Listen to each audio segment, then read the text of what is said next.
have the choice to do such a thing.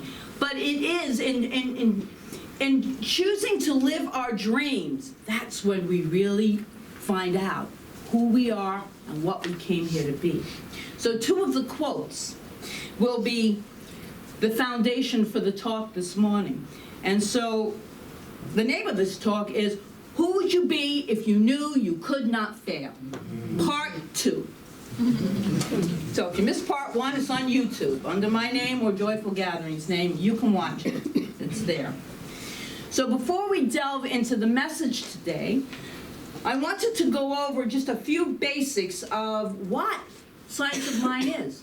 What is this thing that we're all here together celebrating life and spirituality? What is it? So it's a very brief refresher, if you will. And so I want to give you, for just a moment of Science of Mind highlights. And we're going to use this symbol, this logo right here is phenomenal. And it's a symbol of Science of Mind. I'm going to explain it to you in a second. So for the first thing that we all believe here is God is all there is.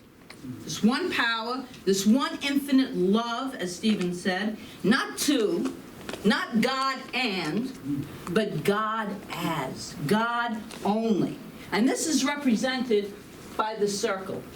So that circle is the infinite. There is nothing that exists that is outside of spirit. If you don't like the word God, use universal love, intelligence, whatever you want to use, but it's an energy that creates all that is, was, and ever shall be. That's what first tenet of Science of Mind. Second, God has 3 aspects or modes of being, right? So the first, this is a real brief one. See, this is 1, 2, 3. This is our Science of Mind symbol. That's us in the middle, being joyful. So the first part is the infinite mind of God. First cause, all that is, universal intelligence. The second part is what we call law. And you hear me a lot refer to the law of God. This is the part that always says yes, that makes the thing so. It's the doer. And the bottom part of the manifestations are the effects of what God thinks. We're manifestations of God, each and every one of us. So the V, there's a V here. So the V part is the idea that God never stops creating. It's always descending into manifestation and rising back up again and always creating. So those are the 3 aspects of God. This is God as the macrocosm. So we, as creations and conscious, remember that word, creations of God are the microcosms. So we create the same way in our lives. The thought goes into the law, becomes the effect, the experience in our lives, the way it works. It's called the divine creative process. And we each have that power to choose what thought we want to plant into that law to have that experience. So here are some of the reasons that we come together as a community. To share the love that we feel in our hearts. Here at Joyful Gathering Spiritual Center, it's wonderful to be around this energy of like-minded people. What a great jump start for the week and for our lives. And what a nice gift we give to ourselves to be around such loving light beings. And we're here to emanate the light of our individual selves, our individual hearts. And we're here to explore spiritual reality, spiritual truth. And not only to explore it, but to deepen our understanding of it so that we can live it.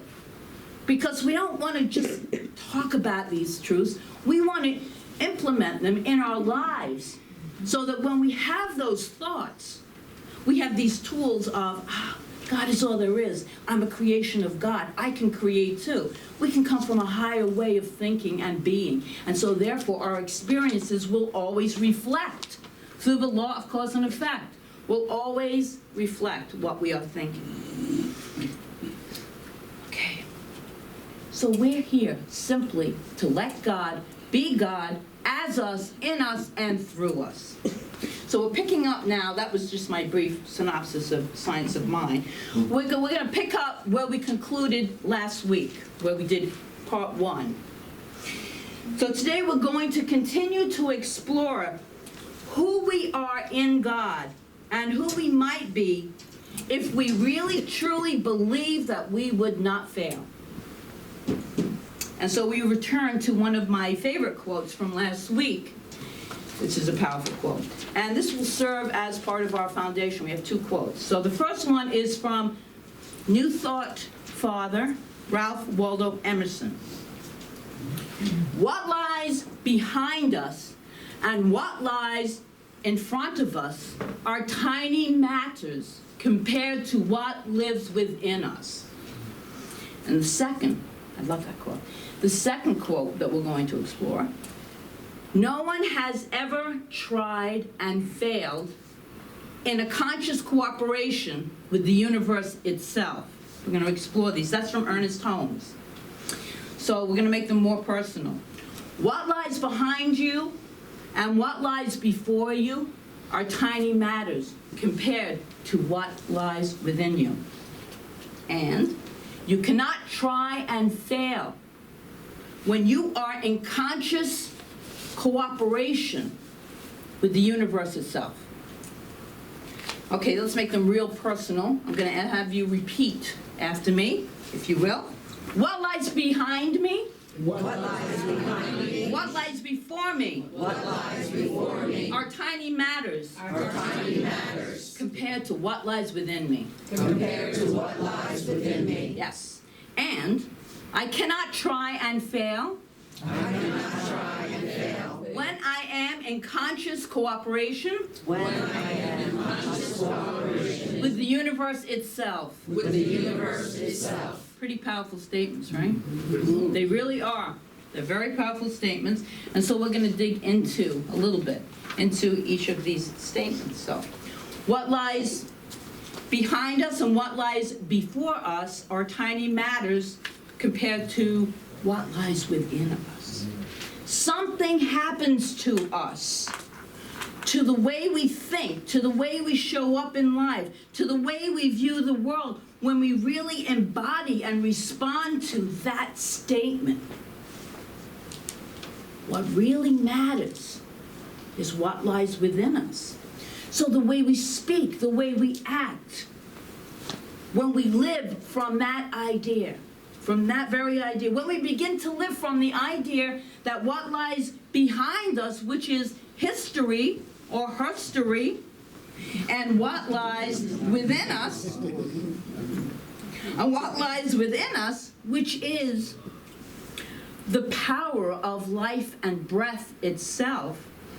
And what lies before us then is either the future thrill of victory or the agony of defeat. I mean, it's life. It's up and down, it's in and out, but how are we showing up? Are we totally connecting to that which is within us? Because that's what matters. That's when we show up differently, when we really, really take that concept into our thinking continuously. How am I showing up right now? What is it within me that's showing up right now? So put your thoughts right now on the power of the one who gives you life.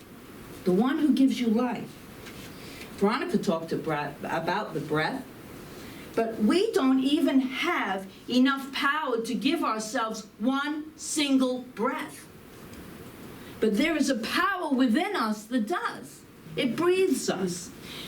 The divine breathes us into being. We don't do it of ourselves. We are connected to this infinite oneness, this unity of life, this power of life itself.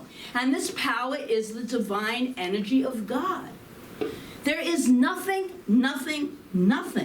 we can do, this is, thank goodness, to diminish this power of God. We can't destroy it in any way. And it's within each and every one of us. And that's what we deepen into, our understanding of what this power is, how it guides our lives, and how we can really use it to make our lives such a beautiful place to live, even when the circumstances don't look so good. Even then, especially then, actually. And I love these words from Ernest Holmes in Living the Science of Mind, where he writes, and Ernest Holmes, if you don't know, is the founder of religious science. He writes, "Therefore, we say that the river of life is forever flowing through us. It appears that we have the ability, at least temporarily, to pollute the stream of life with the consciousness of hate, despair, or negative thought, which denies its purity. But of course, we do not really have the power to destroy," he writes, "only to mold and remold. It is fortunate indeed that this is true, for in spite of all misdirection, we are still being carried forward on the bosom of the infinite stream to the harbor of perfect safety. We may rest in absolute assurance that good will be the final goal of all things. We can hasten the event of this good by definitely clarifying our thought and by daily meditating upon the invisible source, the wellspring of life within us." Powerful. He's a powerful writer, and I believe a mystic. And so I asked the question this morning. I asked this question: who would you be if you knew you could not fail? What good would be the final goal of your life? In all things. You couldn't fail in all things. Would you be the one who embraces life, who celebrates life, who absolutely lives life to its fullest? Would you begin to feel on a cellular level that things are unfolding exactly in the way they should, at the rate and timing that they need to? Would you start to trust the process and stop trying to push the river? You ever find yourself doing that? Oh my gosh. Push to make it happen. Well, pushing against the stream of life itself. And when we step back and take that almighty breath, or let that almighty breath breathe us, we allow. That's when we open up to, we allow the good of God to fill our lives. Would you, on a deep and fundamental level then, just let go and relax? It's the let go and let God thing. It works, in case you didn't know. And so not letting go from a defeated perspective, but from a place of complete and total assurance that all is well, which is one of my favorite affirmations. All is well. In spite of anything that's going on, all is well. I'm in my perfect place right here, right now. You'll understand that by the end of this talk. So would you? Would you celebrate life if you knew you couldn't fail? Then would you sit in bemused curiosity, eager to witness the next miracle of your life? Can you imagine living life expecting miracles to keep showing up? And miracles are just the natural action of the divine. That's what they are. But they're miracles, and I love that word miracles. It has high energy to me. I love the word. Because they always do. When we let go and let God and trust with enthusiastic expectancy that something good is happening right here, right now, it usually does. Would you feel spacious? Would you feel spacious, receptive, and open to what is wanting to birth forth from within you? Breathe that in. Resting in the knowing and really believing that God is the source, that this infinite energy, this divine intelligence is the source of all good. You don't have to cling to any plan, any one single plan or perceived outcome. You have your intention, and let the universe do the rest. Let it provide the how it's going to show up. It's always much better than we can, but we need to have the strong, clear intention of what it is we want to experience. And so you patiently wait for indicators and the right timing, rather than ripping open the cocoon prematurely, which we're going to talk about, that cocoon. You trust that any delay is absolutely perfect, because we want things to happen now. We want things to happen in our time.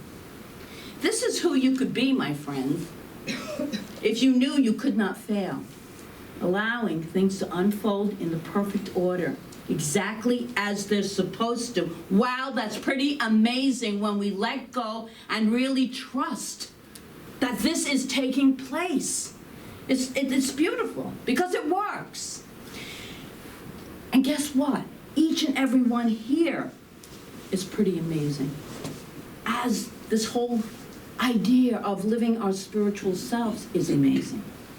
So I get these notes from the universe. Probably some of you do. I talk about them once in a while on the computer. TUT, notes from the universe. So I got a great one that just happened to go with this talk.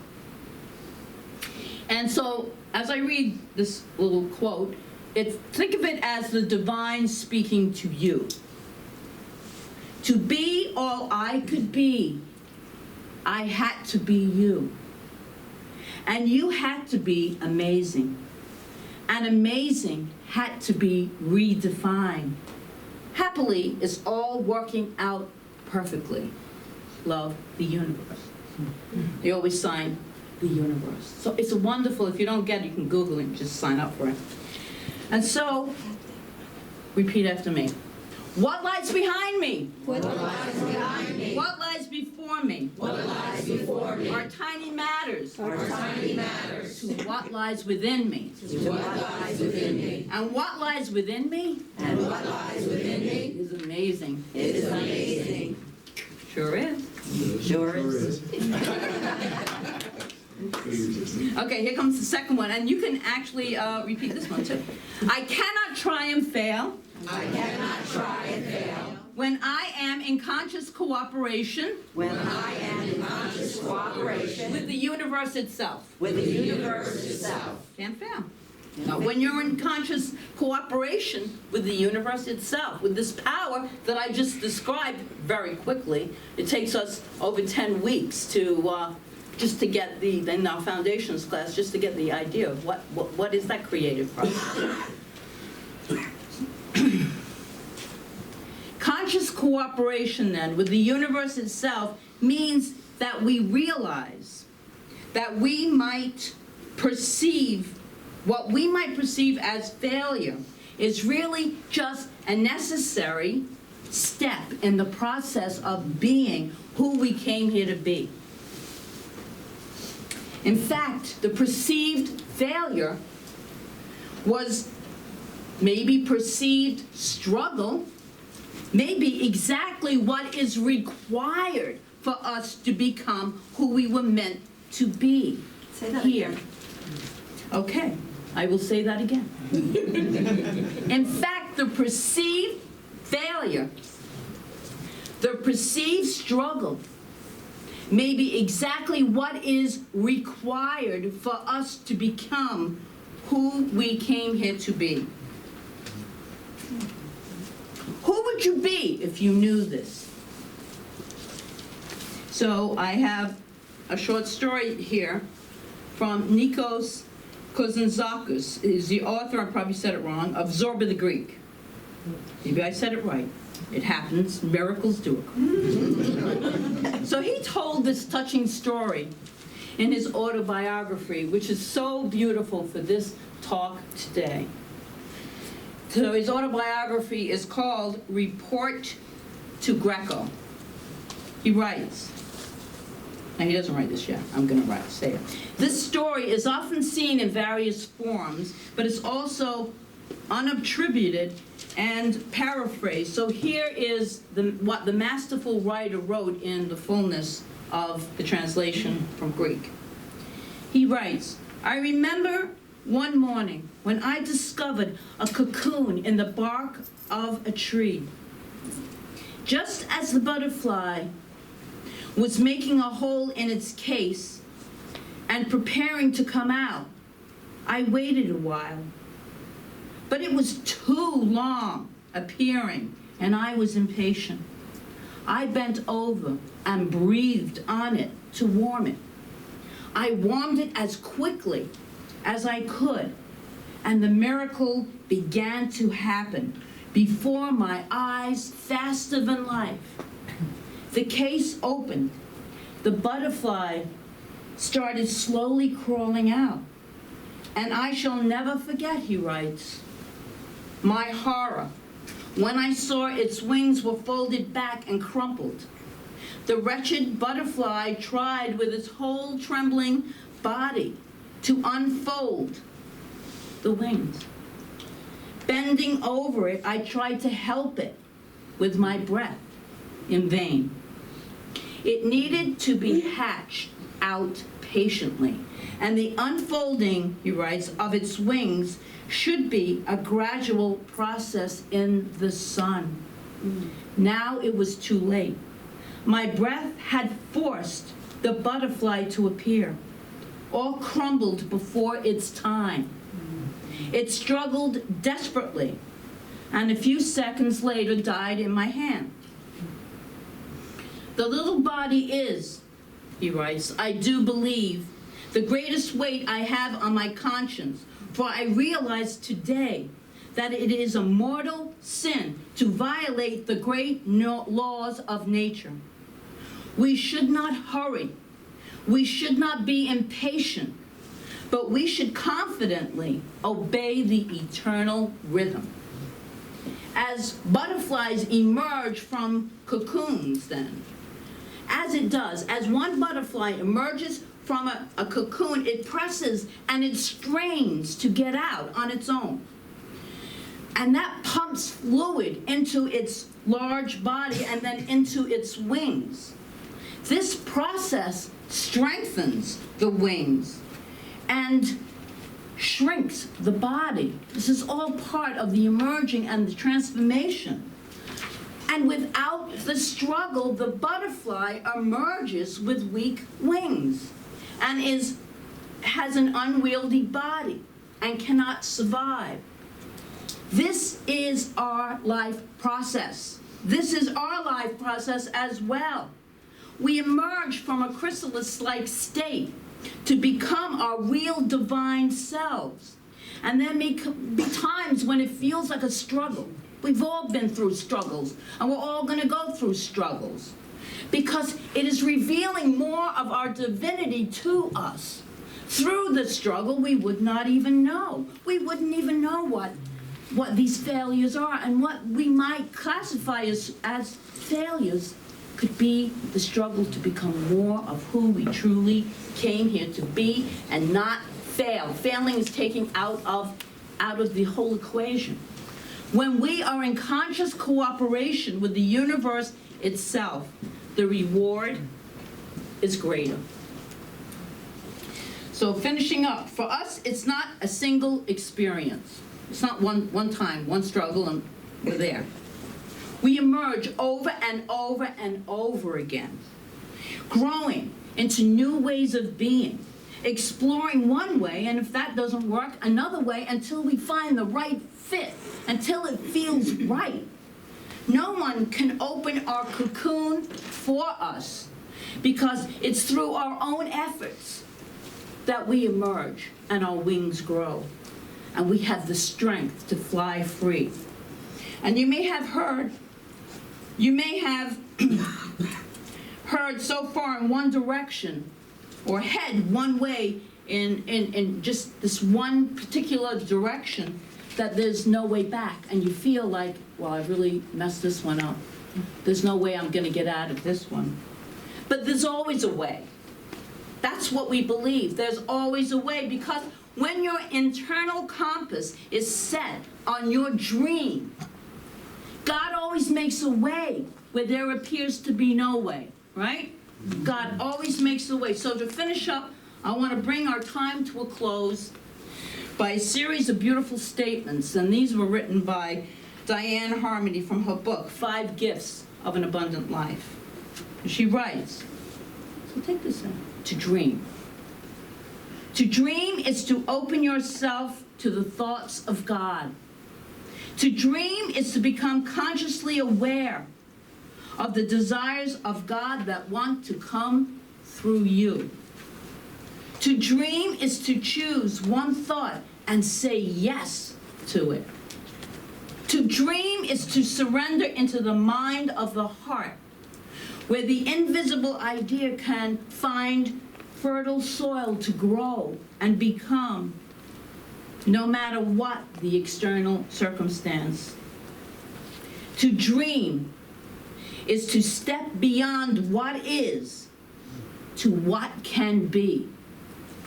To dream is to dance in the realm of all possibilities, to step outside the box, to try on and to stretch and to grow, to choose to be a vehicle of holy manifestation. So I say, let's become the vehicles of holy manifestation by realizing the truth. And the truth is really, really all that we need to know is in the true reality of being. We cannot fail. We cannot fail. We take that failure out of the equation, because when we have a dream and we say yes to that dream, we have the power of the universe behind us all of the way. And as I said, the law always says yes. Always says yes. So let's get in touch with that power, that dream, and let's make it so. Woo. Yes.